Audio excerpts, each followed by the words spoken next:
নমস্কার, দেখছেন talk to Bangla. আমি অভিষেক রয়েছে আপনাদের সাথে। এই মুহূর্তে যে খবর নিয়ে উপস্থিত হয়েছি, ডিএমকে তারা ইন্ডিয়া অ্যালায়েন্সে আর থাকতে চাইছে না, সেটা যেমন একটা খবর গুরুত্বপূর্ণভাবে উঠে এসেছে। তারা 8ই জুনের মিটিং এ থাকবে না, এরকম একটা খবর উঠে আসছে। ঠিক সেই জায়গা থেকেই তৃণমূল কংগ্রেসের পক্ষ থেকে বেশ কিছু এমপি তারা বিজেপির সঙ্গে যুক্ত রয়েছেন, তেমন খবর উঠে আসছে। অর্থাৎ তৃণমূল কংগ্রেসে যেমন ভাঙনের ছবি, ঠিক তেমন ভাবেই ডিএমকে এর মধ্যেও কিন্তু, অর্থাৎ ইন্ডিয়া অ্যালায়েন্সের মধ্যে ভাঙনের ছবি। তার কারণ ডিএমকে সরে যাচ্ছে ইন্ডিয়া অ্যালায়েন্স থেকে। তারা সরে গিয়ে তারা কার সঙ্গে থাকবে?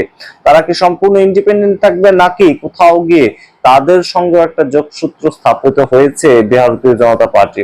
এই প্রশ্ন এই মুহূর্তে উঠছে। সম্পূর্ণটা বিস্তারিত ব্যাখ্যা করলেই আপনারা বুঝতে পারবেন, কিন্তু তার আগে আপনাদেরকে জানিয়ে রাখি, ইন্ডিয়া অ্যালায়েন্সের বৈঠক রয়েছে 8ই জুন, কিন্তু সেখানে কোনো মতেই উপস্থিত থাকবে না ডিএমকে। তারা জানিয়ে দিয়েছে, তার কারণ তাদেরকে কোথাও গিয়ে একদম প্রতিশ্রুতির জায়গা থেকে হত্যা করেছে সম্পূর্ণভাবে কংগ্রেস এবং বাম দলগুলো। তার কারণ তারা জোটে লড়াই করেছিল, তারা সম্পূর্ণভাবে টিভিকে এর বিরুদ্ধে, তারা সম্পূর্ণভাবে বিজেপির বিরুদ্ধে, এআইএডিএমকে তাদের বিরুদ্ধে লড়াই করেছিল তামিলনাড়ুতে। কিন্তু সেই জোট লড়াই হয়ে যাওয়ার পরবর্তীতে যখন ডিএমকে হেরে যায় এবং টিভিকে জিতে যায়, সেই ক্ষেত্রে টিভিকে কে সম্পূর্ণভাবে সমর্থন করে কংগ্রেস। শুধু তাই নয়, কংগ্রেস বামেদেরকে ডেকে আনে, সিপিআই সিপিআইএম তাদেরকে ডেকে আনে এবং তাদের বিধায়কদেরও একদম রীতিমতন টিভিকে কে সমর্থন করতে কিন্তু তারা রাজি করায়। তো সেই কংগ্রেসের সঙ্গে আর একই অ্যালায়েন্সের তলায় থাকতে বিজেপি বিরোধিতা করার ক্ষেত্রেও কিন্তু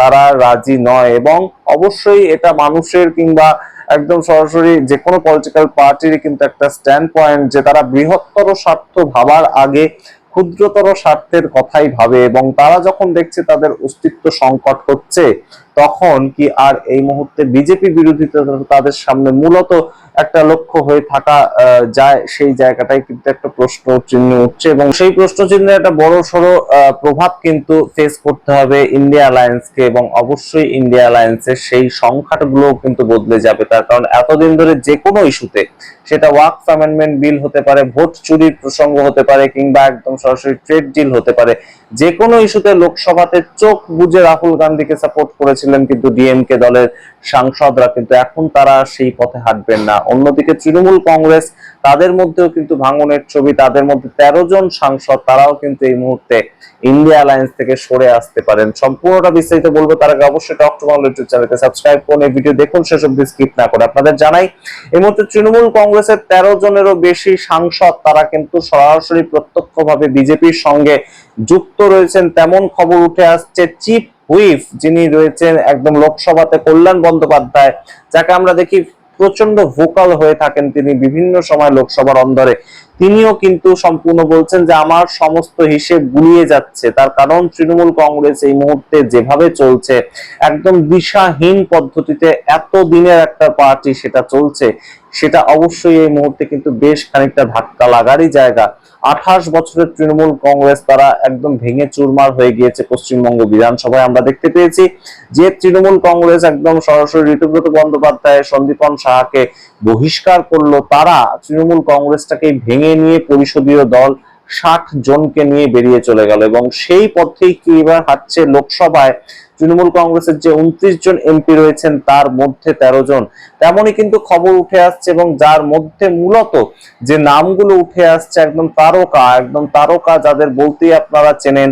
আমরা নাম এই মুহূর্তে নিচ্ছি না কারণ সূত্রের খবর, কিন্তু তারকা বলতে যাদেরকে চেনেন তাদেরকেই কিন্তু একদম সরাসরি শোনা যাচ্ছে বিজেপির টাচে রয়েছেন তারা। তার কারণ তাদেরকে ওপর কিন্তু বিভিন্ন ধরনের প্রেশার আছে, প্রেশার ক্রিয়েট করা হয়েছে এত বছর ধরে। এবং সেই জায়গায় সম্পূর্ণভাবে এই মুহূর্তে দুটো পন্থা হতে পারে তৃণমূল কংগ্রেসের ক্ষেত্রে। এই মুহূর্তে দুটো পন্থা হতে পারে। একটা হচ্ছে সম্পূর্ণ তারা রাঘব চাড্ডার মতন বিজেপি জয়েন করে ফেলবেন, এইটা একটা পন্থা হতে পারে। 13 জন মিলে একসাথে লোকসভার এমপি তারা বিজেপি জয়েন করে ফেললেন এবং তারা বিজেপির এমপি হিসেবে কাউন্টেড হলেন। কিন্তু আরেকটা বিষয় হতে পারে, যেটা পশ্চিমবঙ্গের ঋতব্রত বন্দ্যোপাধ্যায়ের নেতৃত্বে তারা করলেন, তারা সরাসরি বিজেপি এমএলএ হয়ে গেলেন না, কিন্তু তারা যেটা করলেন যে আসল তৃণমূল, আমরাই আসল তৃণমূল, এই হিসাবে বিষয়টাকে সামনে তুলে ধরলেন। এরকমও একটা ছবি কিন্তু হতে পারে যে 29 জন এমপির মধ্যে 13 জন একদিকে বাদ বাকি সবাই আরেকদিকে, এই ধরনের একটা ছবিও উঠে আসতে পারে। অর্থাৎ তারা দাবি করলো যে আমরা আসল তৃণমূল, কিন্তু আদপে কোথাও গিয়ে তৃণমূল কংগ্রেসের সঙ্গে থাকলো না।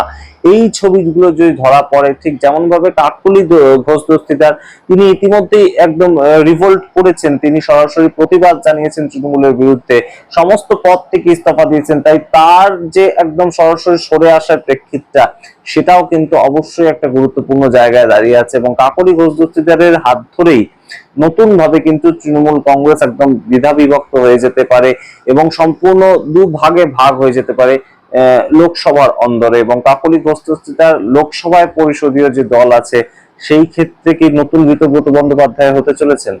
অর্থাৎ তিনি তার নেতৃত্বে কি বহু যারা বিদ্রোহী সাংসদ, তাদেরকে সংগঠিত করে নতুন ভাবে একদম সরে যেতে চাইছেন তৃণমূল কংগ্রেসের থেকে। এই ধরনের একটা প্রেক্ষিত তৈরি হতে পারে, তার কারণ প্রথম যিনি সাংসদ হিসেবে রিভোল্ট করেছিলেন তিনি কিন্তু কাকলি ঘোষ দস্তিদার। তো সেই জায়গা থেকে এই মুহূর্তে সম্পূর্ণ বিষয়টা তালগোল পাকিয়ে যাচ্ছে এবং ইন্ডিয়া অ্যালায়েন্সের কিন্তু দুর্বল হওয়ার ছবিটা ধরা পড়ছে। কারণ তৃণমূল কংগ্রেসের 13 জন সাংসদ সরে যাওয়া মানে ইন্ডিয়া অ্যালায়েন্সের 13 জন সাংসদ সরে যাওয়া।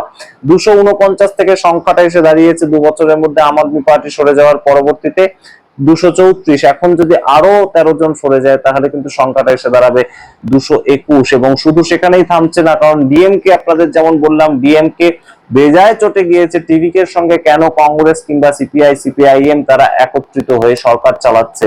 ডিএমকে তো সরকার চালাতে পারছে না, তাহলে সেই ক্ষেত্রে তারা কেন চালাচ্ছে? তারা অ্যালায়েন্স যখন করেছিল, তারা ডিএমকে হয়ে ভোটে লড়েছিল, তারা ডিএমকে এর সঙ্গে আসন সমঝোতায় গিয়েছিল, কিন্তু তার পরবর্তীতে কেন এই মুহূর্তে তারা টিভিকে কে সাপোর্ট করলো? অর্থাৎ সেই যে আপনাদেরকে বললাম ক্ষুদ্র স্বার্থটা দেখতে গিয়ে নিজেদের যখন অস্তিত্ব সংকট, তখন আর বৃহত্তর স্বার্থের কথা মনে থাকে না। ঠিক সেই জায়গা থেকেই ডিএমকে জানিয়ে দিয়েছে 8ই জুন সেই বৈঠকে তারা আসবে না। এবং পরবর্তীতে আমরা দেখবো যে বিভিন্ন ইস্যুগুলো আসবে, একদম মূল্যবৃদ্ধি থেকে শুরু করে বিভিন্ন ইস্যুগুলো আসবে।